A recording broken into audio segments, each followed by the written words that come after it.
Olá você, seja muito bem-vindo a mais um comentário da lição. Quarta-feira é o dia do momento hipertexto. Mas antes disso, meu nome é Ismael e eu sou seu anfitrião da lição dos jovens. Então pegue sua lição, pegue sua Bíblia e me acompanhe neste comentário, porque essa lição tá muito top. E não se esqueça que quinta-feira, ou seja, amanhã, temos o nosso Papo de Chamar lá no Instagram do Geração. Para mais informações, clica no link que está na descrição do vídeo. Como eu disse, quarta-feira é aquele dia do momento hipertexto, ou seja, é aquele dia que nós temos textos que correlacionam com o texto ou com o tema principal da semana, e nós temos a nossa rede semântica.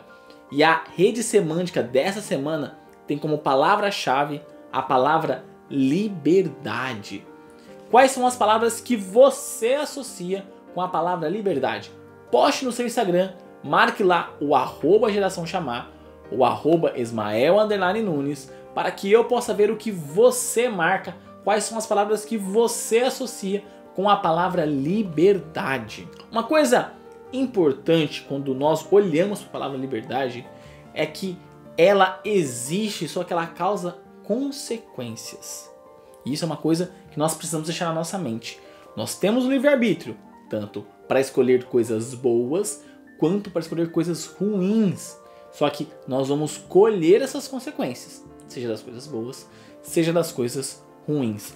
Mas uma coisa que acontece muito hoje em dia, infelizmente, é que algumas pessoas elas acabam distorcendo alguns textos, distorcendo algumas coisas e utilizam a própria Bíblia para dar credibilidade para essas palavras. Ou seja, ela pega o texto, tira do contexto para ter um pretexto.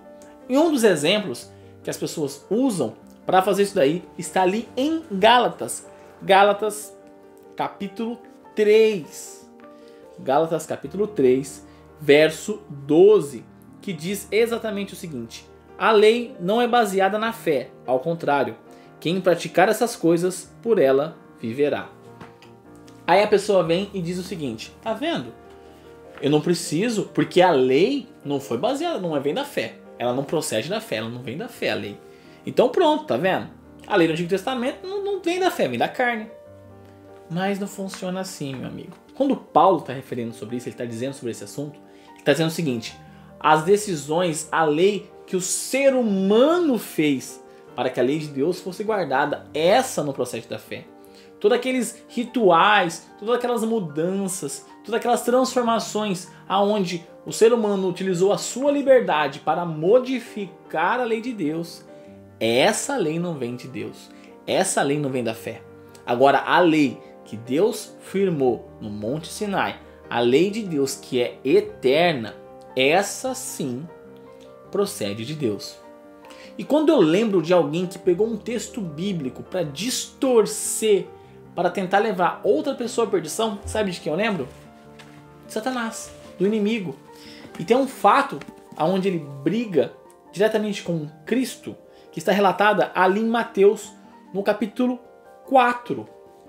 Mateus capítulo 4, eu quero me atentar aqui no verso 6 e no verso 7, que diz o seguinte: se és o Filho de Deus, joga-te daqui para baixo, pois está escrito: ele dará ordens a seus anjos a seu respeito, e com as mãos eles o segurarão, para que você não tropece em alguma pedra.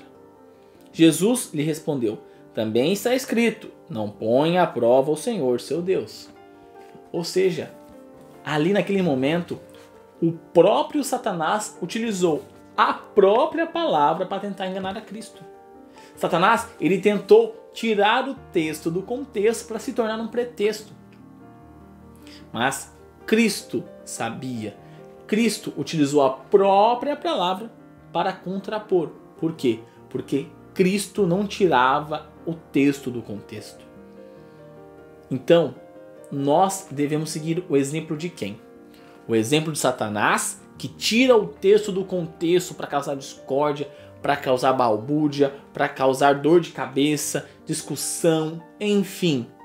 Ou nós devemos seguir o exemplo de Cristo, que utiliza a Bíblia no contexto correto, no contexto que ela deve ser inserida, para ela não se tornar um pretexto, para saber o que é certo, o que é que diz: assim diz o Senhor. Qual é a decisão que você vai tomar hoje?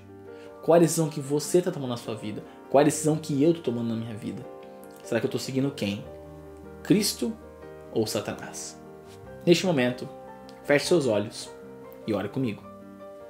Querido amado Deus, obrigado, Pai, por mais um dia. Pai, que o Senhor nos ajude a não tirarmos o texto do contexto.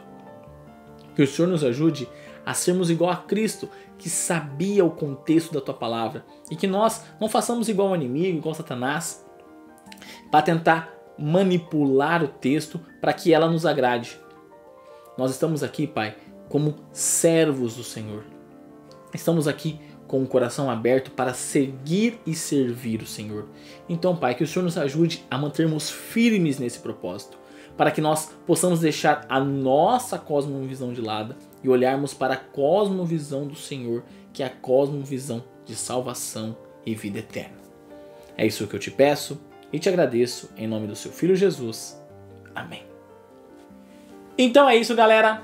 Um forte abraço a todos e até mais.